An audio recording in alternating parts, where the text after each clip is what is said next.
वो कौन सा फल है जिसके दरख्त में कोई लकड़ी नहीं होती?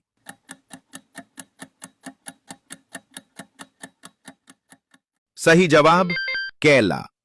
अगला सवाल, वो कौन सा फल है जिसे ज्यादातर खुश्क करके इस्तेमाल किया जाता है?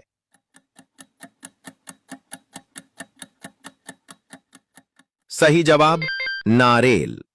अगला सवाल, वो कौन सा फल है जिसके बीज बाहर की तरफ होते हैं?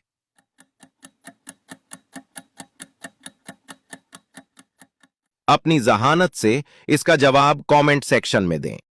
अगला सवाल, वो कौन सा फल है जिससे अल्कोहल बनाई जाती है?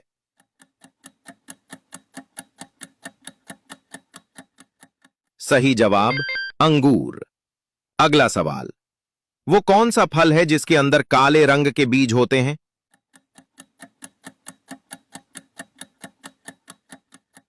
सही जवाब तरबूज।